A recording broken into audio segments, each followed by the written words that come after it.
my name is Malisewski. I am the knitter and the blog author behind the blog Knitting Up a Storm.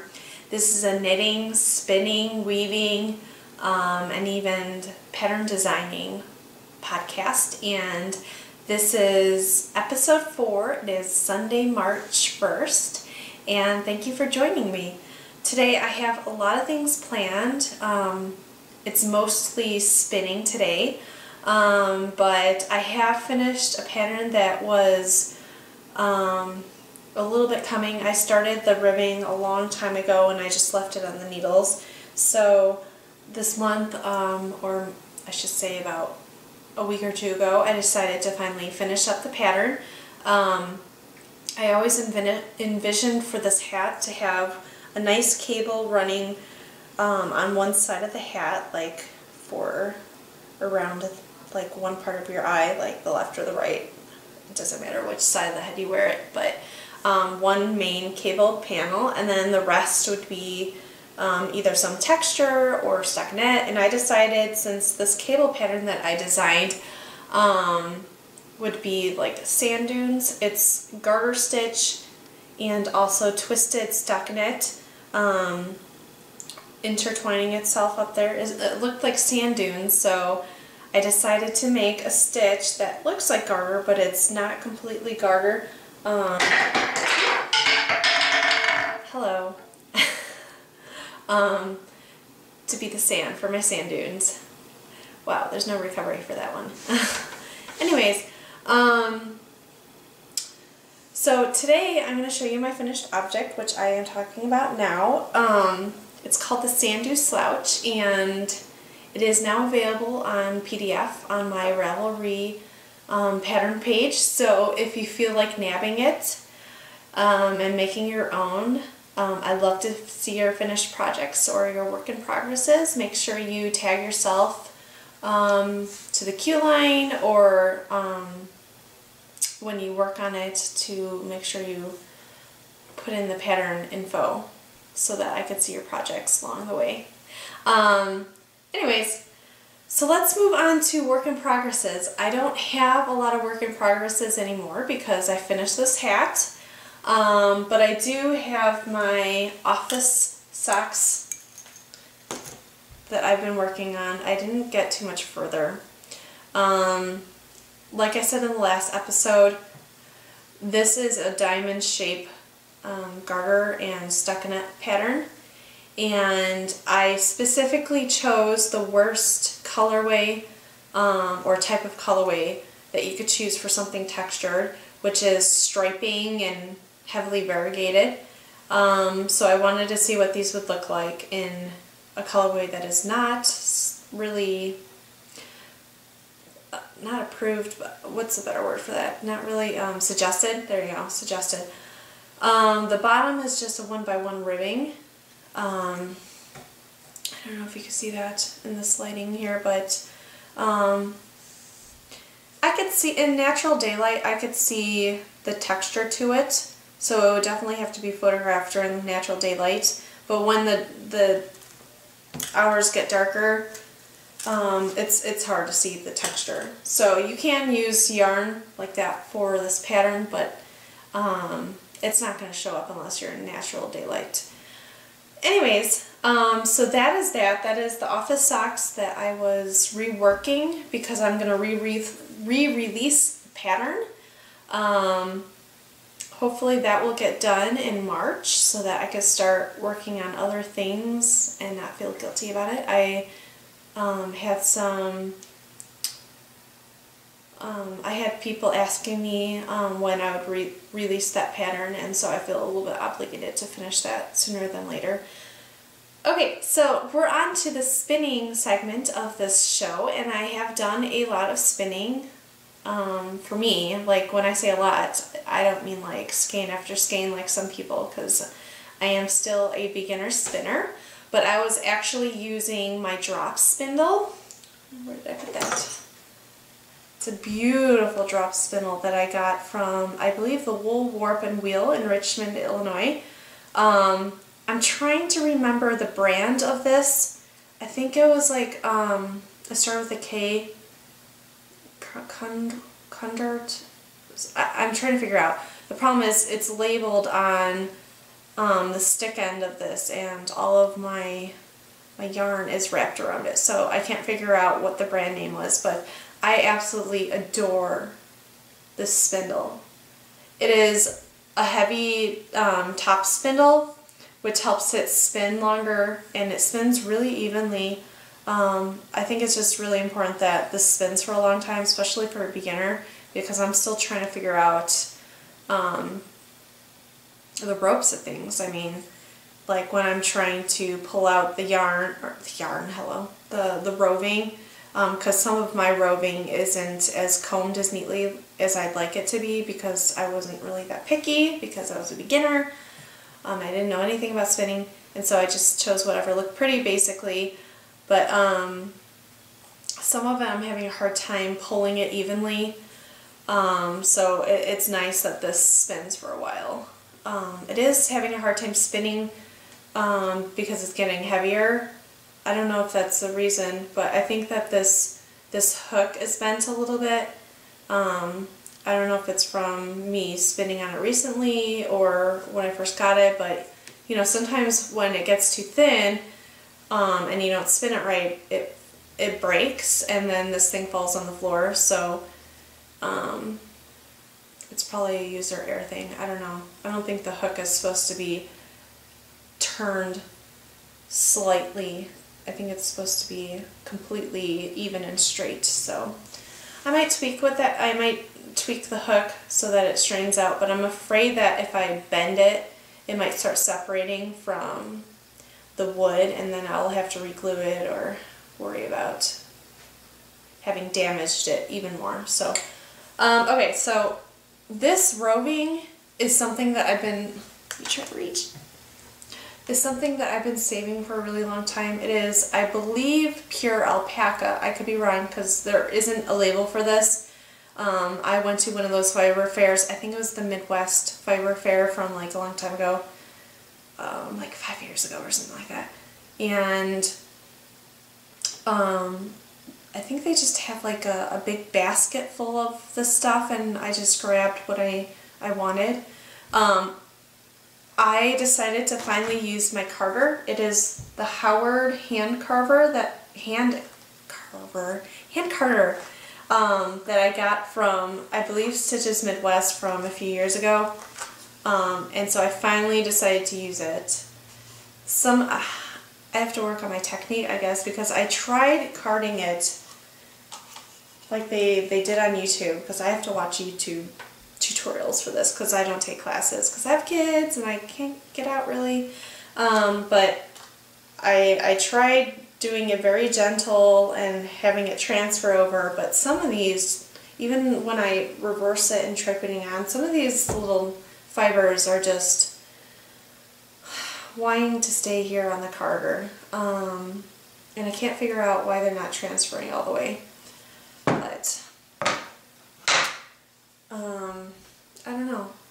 I think these are nice hand carders, but I think it's easier for a beginner to have one that's kind of curved, and mine are completely straight, so I don't know if that's not helping me as a beginner doing it properly. I don't know. But anyways, along with this, I chose this colorway to be the second ply in the spin. So eventually these will intermingle and look beautiful together. I used the hand carder to make a row log, and I think I'm saying that right. I could be wrong. These are starting to pull apart weird because I've been throwing things in my basket and they're not so pretty anymore. They're supposed to be in a nice little roll, but they're really like just clouds of roving. I thought I was almost done because in my bin, if I could turn it, I only had this little bit left, and it looks like a lot, but it's really fluffed up. But then I went into my roving bin and I found 2 more of these. So I'm going to have to figure out how I'm going to blend this with this, because I'm not going to have enough for the second ply. So I'm going to have to start mixing these with my hand carder so that it could evenly get plied, and I'm not going to be wasting a bunch of the Seagreen roving, because I don't know what I'm going to do with that if I don't spin it with the brown or the tan roving. But anyways, that's what I've been doing with my drop spindle. I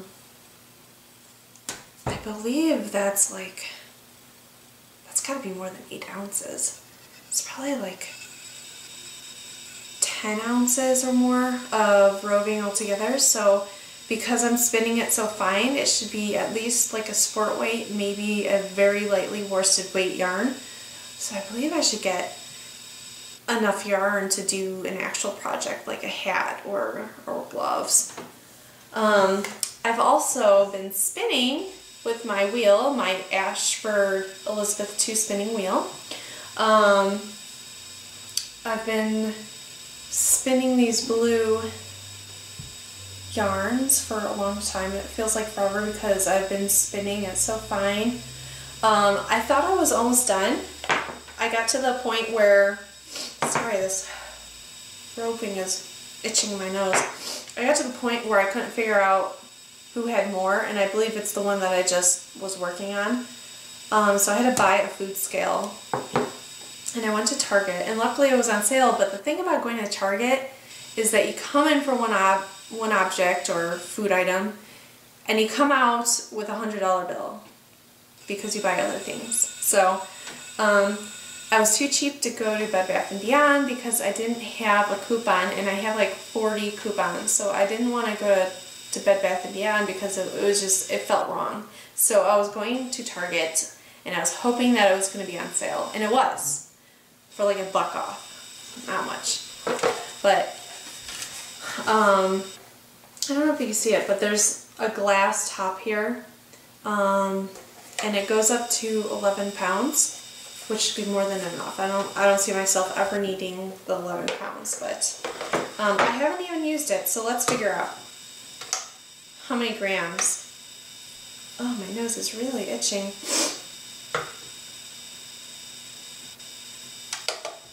Okay, so this one that I was just spinning on, which I believed had more yarn on it, is 123 grams. So, sorry, really itching.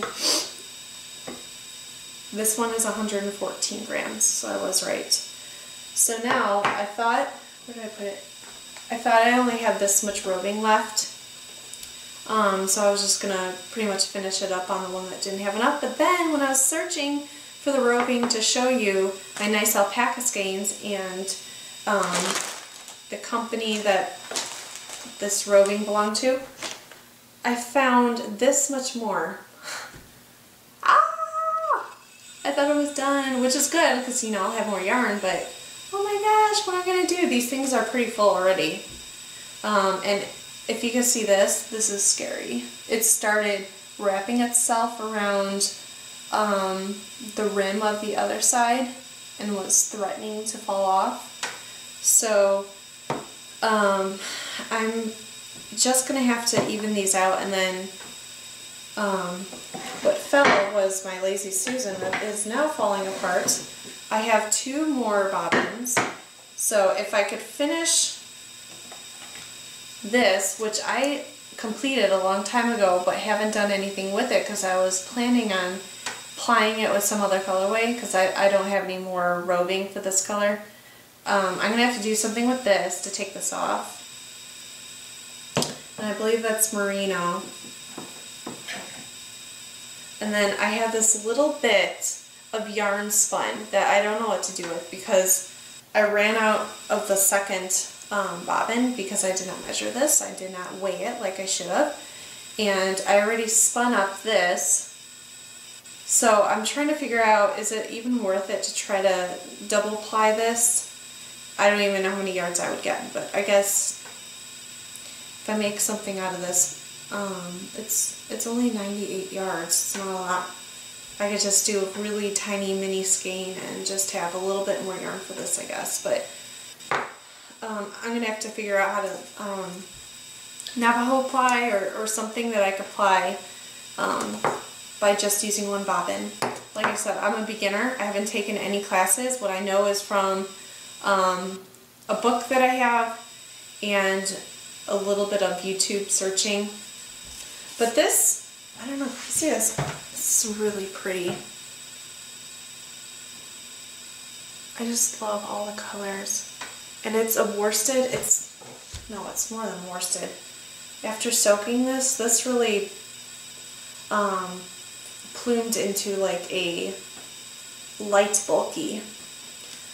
This is, the colorway is called Merino.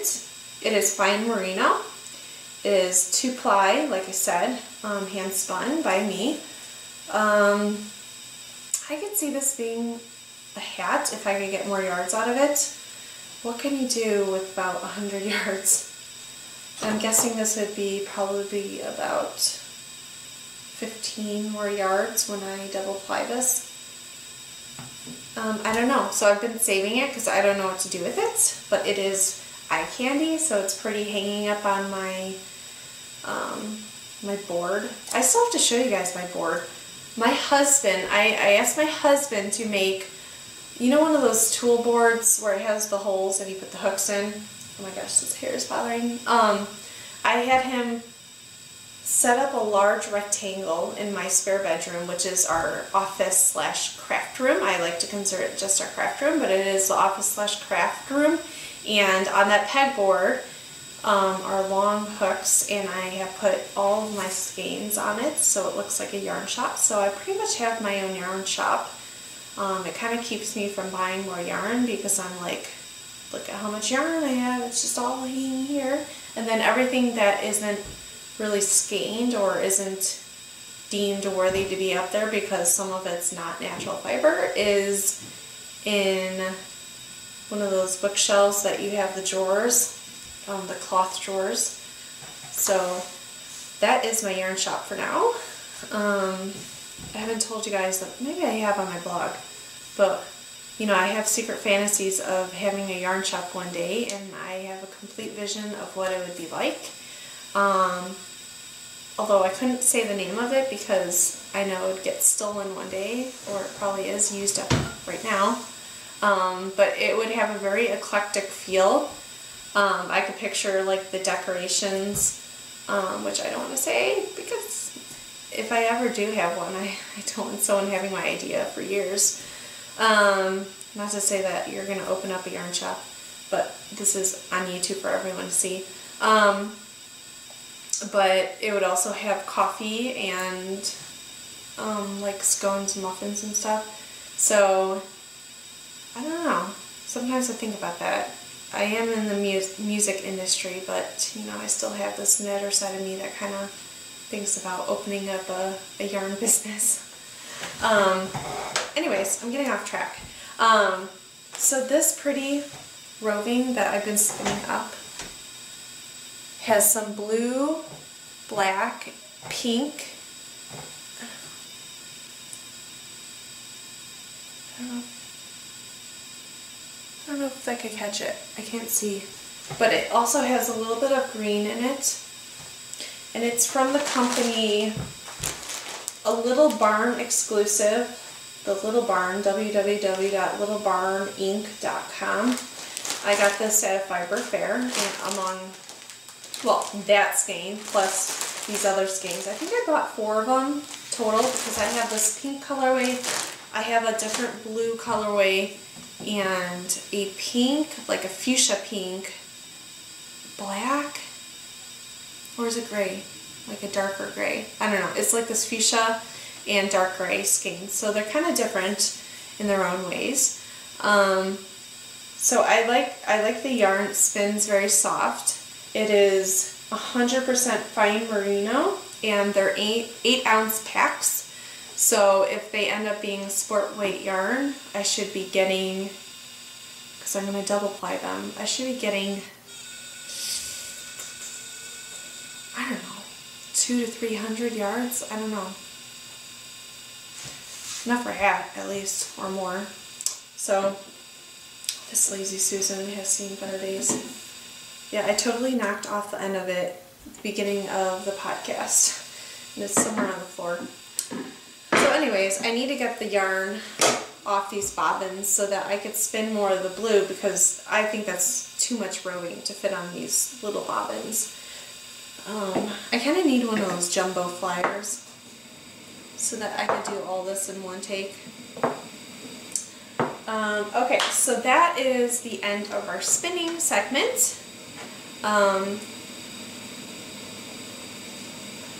What comes next? Okay, so I'm going to call this segment Hot in the Moment, which is fancy for things that I have purchased or things that I can't get enough of. Right now, my husband bought me this mug. I don't know if you can read it. It says, a woman, what does it say? A lady never discusses the size of her yarn stash. I sent him a link saying, dear husband, for Valentine's Day, I don't need jewelry, I don't need anything fancy, but I do need this mug. And it wasn't this one, he didn't get the hint correctly at least. It was a green one that said something different, but this one's also cute. And in it is this tea that I just bought from Target, one of those things that I didn't need to buy, but I bought at Target. That's how the $100 added up, among other things. It's called Harney and Sons Fine Teas. It's green tea with coconut. And they are tea sachets. So it's that little triangular sachet filled with loose tea. And by it being looser, it's able to mix and mingle with the water better, and it tastes better in general. Every time I see these sachets, I get so sad. Like, really sad, because it reminds me of the sachets that I bought at Caribou Coffee when they were still in business in our town. Now there's barely a Caribou Coffee left in the US. They used to have the tea called green jasmine, or is it green jasmine tea? I think that's how they, just generic like that. I know you could buy green jasmine tea elsewhere, but it was not the same as this tea. This was the best green tea that I've ever had. It actually got me into green tea, because I used to not like green tea. It had the perfect amount of like that floral jasmine with the green tea that was a light, fresh green tea, not bitter. It was so delicious, and these sachets just remind me of it. But this tea is good. It has lemongrass, shredded coconut, natural coconut, vanilla, and ginger flavors. So if you are running low on tea, I am a coffee drinker, but sometimes I feel like tea. Like, I have to have coffee in the morning. Like, there's no compromise. I do not drink tea in the morning. I have to get my cup of coffee, cup of my joe. And I've been, as I get older, I've been craving more bold, darker, bitter, not bitter, like, I don't mean like I want bitter coffee, but like, I don't put cream in it really anymore. Like, if I do, it's like a little, that's it. But in the afternoon, I feel more like tea, like afternoon tea. Maybe I'm British or something, and I don't know. But anyways, this tin is nice to use for other things like knitting notions. So when I'm done with the tea, I'll have to repurpose this for something, because this is way too cute to just toss in the recycling. I don't even know if this is recyclable. But, yeah. Other hot in the moment things, we ate it all, so I do not have the packaging to it, unfortunately. But I recently bought the Blue Bunny peanut butter ice cream in the mini cones. So they are about like yay big. So the perfect guilt-free size. They're like 130 or 50 calories. They're covered in chocolate on the top, and it's peanut butter vanilla ice cream in the center, and then in the dead center of it is this frozen peanut butter strip thing. In the picture it looks like it's all melted, but it's like this frozen little strip of it. And then even though you finish up like the ice cream part and you're working down the cone, inside the cone is like chocolate. So you end with a good finish, which makes you want another one, right? That's the whole point. Like, you don't want to end with a, oh, okay, the cone was okay. You want to end with a, hey, I want another, so let's eat the whole box type of note.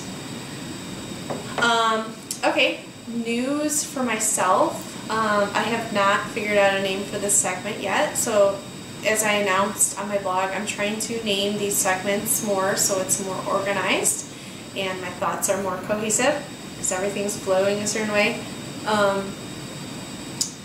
Some people call this shenanigans. I went for my interview for the church that I was accompanying for all Christmas season, and I'm doing one next weekend. I decided to interview with them to be their regular accompanist. I don't know if it went as well as I had hoped it to go. I had a song that I was playing and singing to, and I thought it was going to be a home run for the song. They did not ask me to sing, but I felt like for doing that sort of gig that singing and playing is a huge bonus than just playing, because sometimes they don't have enough people. Sorry. I have hardly drinking any caffeine. I had like 2 sips, so I haven't had any caffeine today, sorry.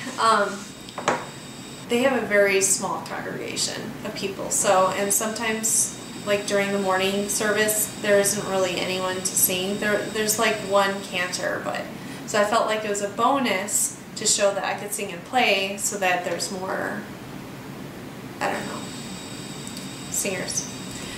Anyways, so they started off questioning me for about 40 minutes, and it's been a really long time since I've been in an interview, so I don't know if my questions, like my answers to my questions were as good as they had hoped it would be. I don't know, I couldn't read them at all. It was kind of like blank stares. So, I mean, sometimes it's more comforting to see a good reaction or a bad reaction just so that you could gauge whether or not that was what they wanted, you know, so that you're not left with, I have no idea what they felt about me. So after 40 minutes, we finally went inside the worship area so that I could play piano for them, and it was freezing cold. And by that point, all the warming up that I did for my fingers and for my voice were all for naught, because by the time I was playing, my throat was closing up because it was like, I don't know, it felt like 55 degrees in there.